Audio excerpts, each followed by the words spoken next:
वैष्णवीच्या आत्महत्या प्रकरणी अखेर फरार असलेला सासरा राजेंद्र हगवणेला अटक करण्यात आली आहे। घटनेच्या 8 दिवसांनंतर वैष्णवी हगवणे हुंडाबळी प्रकरणातील मुख्य फरार आरोपी राजेंद्र हगवणे आणि वैष्णवीचा दीर सुशील हगवणेला अटक करण्यात आली आहे। दोन्ही आरोपी पुणे जिल्ह्यातल्या एका खेडेगावात लपून बसले होते, प्राथमिक माहिती मिळाली आहे। तर यापूर्वीच वैष्णवीचा नवरा शशांक, नणंद करिश्मा आणि सासूला देखील अटक झाली आहे।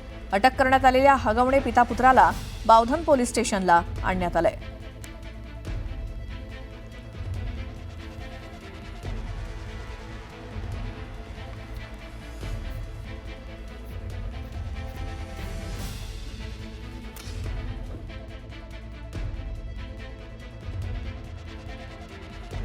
या सगळ्या संपूर्ण प्रकरणासंदर्भात आपण बोलणार आहोत। भाजपच्या नेत्या चित्रा वाघ आपल्यासोबत आहेत फोन लाईनवरती। चित्राताई, स्वागत न्यूज 18 लोकमतमध्ये। आपण या प्रकरणातले अपडेट दररोज घेतोय, त्यामध्ये आता 5 आरोपींना अटक झालेली आहे, आणखी देखील आहेत काही त्यांना अटक होणं बाकी आहे। मात्र पिंपरी पोलिसांचं दुर्लक्ष यामध्ये झालंय हे देखील समोर येतंय। या संपूर्ण प्रकरणावरती काय प्रतिक्रिया द्याल? आज सकाळीच पहिल्यांदा एक चांगली बातमी ऐकली की वैष्णवीचे जे क्रूर कर्म असे हरामखोर आरोपी दोघं, सासरा राजेंद्र हगवणे आणि दीर सुशील हगवणे यांना अटक झालेली आहे।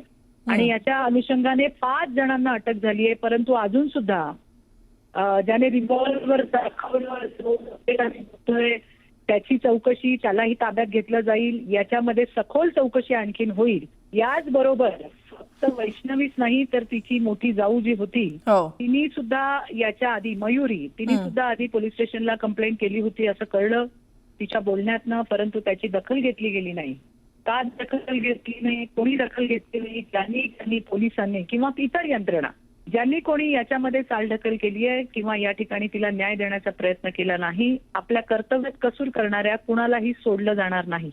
मी आधीच सांगितलं होतं की या कितीही मोठा असू दे, कुणाच्याही बाजूला बसलेला असू दे, परंतु अशा क्रूरकर्म्या, नराधम, हरामखोर आरोपींचं कुणीही समर्थन करणार नाही। फार वाईट वाटतंय की आज वैष्णवीचा जीव त्या ठिकाणी गेलाय। तिचं छोटंसं बाळ आज पोरकं झालंय। मुख्यमंत्र्यांचे मी अभिनंदन करीन, या ठिकाणी आभार मानेन।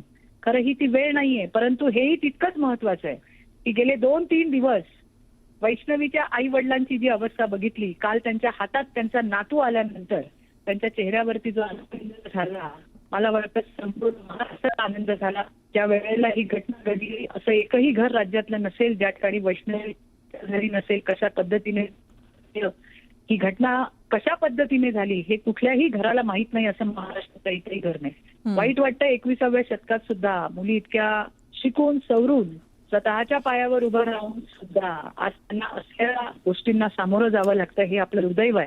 मला आठवतंय 10 वर्षापूर्वीची घटना की एका महिलेला 7 वर्षाची गरोदर महिला आणि तिला खांबाला बांधून जिवंत जाळण्याचा सुद्धा प्रकार या ठिकाणी झाला होता। बघा, पोलीस आहेत का? तर आहेत। कायदे आहेत का? तर आहेत। शिक्षा होणार का? 100% होणार। मी तर आई म्हणून माझं यांना फाशी द्यायला पाहिजे विश्वास आहे। या केसमध्ये राज्याचे मुख्यमंत्री आणि गृहमंत्री हे चांगल्यात चांगले वकील देतील। फास्ट ट्रॅकवरती ही केस चालवली जाईल आणि अशी शिक्षा या नराधमांना होईल की पुन्हा कुठल्या लेकी बाळीला हात लावण्याचं धाडस कोणी करणार नाही। अशा पद्धतीची एक आपण म्हणू की अशी एक कठोर शिक्षा ही या प्रकरणामध्ये या हगवणे परिवाराला त्या ठिकाणी देण्यात येईल। गेल्या 2 दिवसापासून अनेक फोन येत आहेत, मेसेज येत आहेत, ताई आमच्या मुलीलाही छळलं जाते, आमच्या मुलीलाही त्रास होतो।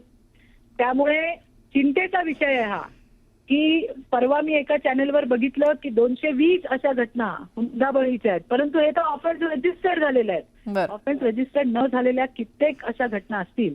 पुन्हा एकदा आपल्याला सगळ्यांना, तुम्ही आम्ही सगळेजण हातात हात घालून अवेअरनेसचा कार्यक्रम करायला हवा। यामध्ये आरोपी बघा महिला आहेत। एक महिला दुसऱ्या महिलेला इतक्या घाणेरड्या पद्धतीने छळ करू शकते हे आपल्या बुद्धीच्या आवाजाच्या पलीकडे आहे, परंतु हे आहे, हे सत्य आहे।